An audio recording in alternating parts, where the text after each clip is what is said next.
Yeah, Chris, the storm was very short, as Tom was talking about, but boy, did it make its mark, especially here on Main Street in Bourbon County. I want to show you exactly what I'm talking about here. This huge tree went down in a matter of seconds. Yeah, Nicole, and if you think the background is interesting, take a look at the area around us right now. There is water running on Tates Creek Road here to my right. There's also water running all the way over here to my left. This is a serious situation. Well, Kevin, as you might be able to tell, this is a pretty busy road for most of the day. It's hard to make a turn onto this road, even harder to cross it. But imagine 2 3-year-olds crossing the road. That exact scenario played out Friday morning. The details are in tonight's LEX 18 Big Story at 6.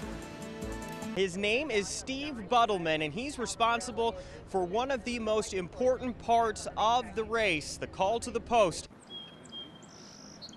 It's almost as if time has stood still since Monday afternoon. Lisa's girlfriend, she started screaming and hollering, and I heard her, and then that's when I came out, and it was on him. Jeffrey Crawford's mower remains smashed under this tree. Right there it is. I mean, you can see it's crushed. The pillow used to comfort him lays in the same spot. There was no wind. It was calm as it could be out here. But as Monday's storm hit, Crawford was mowing the yard. Seconds later, he was blindsided by this falling tree. I'm really worried about him making it through. And his neck is broken in 2 places, his back fractured in 1, and believe it or not, those injuries are the least of the doctor's worries. It's that fluid that's on his brain is what they're really concerned about. As you can imagine, the time since this tree came down has been tough to say the least. I can't believe it. I've never ever known nothing like this to happen. But now that it has, William Crawford is holding on to the hope that his strong baby brother will come back better than ever.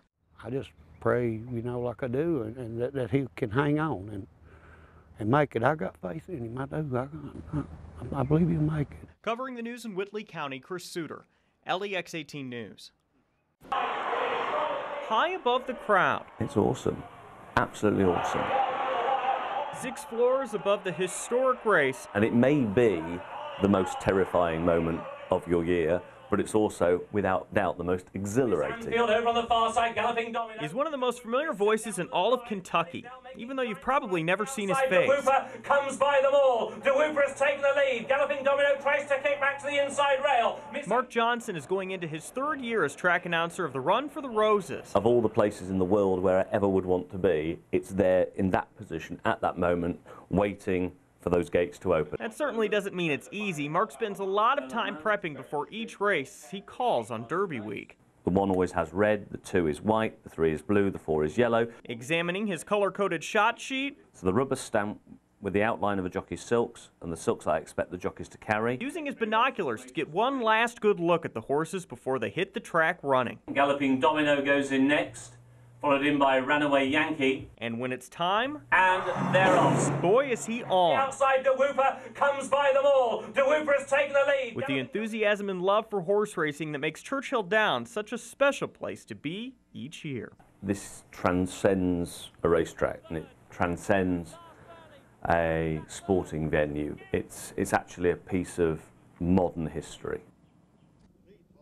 Outside and inside of Jay Warden's house, there are subtle reminders of the life he's led. Okinawa was my only campaign. And to honor the years he gave, this 87-year-old was set to get on an honor flight to Washington, D.C. with fellow vets to tell stories and talk about experiences only they can share. I'm really looking forward to this thing because we were going to visit the World War II Memorial. We were going to visit the Vietnam Memorial and the Korean Memorial. But today, as he was supposed to be up in the blue sky in a plane, he instead sat on his front porch in Winchester. To have this incident like this happen, it's just hard to imagine. Around 9 last night, there was a knock on the door, a person who needed to use the bathroom, or so Warden thought. And it dawned on me that my billfold was in the bathroom in my pants, hanging up on my hook. So I jumped up and went there to check and see if my pocketbook was in there. It was not. The thief got away with some cash, but more importantly, his honorable discharge papers and the ID he needed to board his flight. Of course, I'm getting way up in the years, and this was going to be probably the crowning achievement of my trials and tribulations. But unfortunately, well, it didn't happen. Covering the news in Clark County, Chris Sutter, LEX 18 News. Onto the ship from the landing craft. two people that were